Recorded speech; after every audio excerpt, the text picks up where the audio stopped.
So try as I might to order self-swab test kits for coronavirus, it's something that the FDA still won't allow, basically because initial self-swab test kits proved to be really inaccurate. Apparently patients aren't the best at collecting samples for lab testing, so the results were really skewed and inaccurate.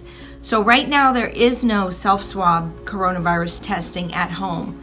There are 2 places in Orange County that you can go to for coronavirus testing. In fact, you can do a virtual visit with Svelte over FaceTime. You can book that at sveltemd.com. You can do a coronavirus screening with us. And if you qualify, you can get an order to go get a coronavirus test with the state health department.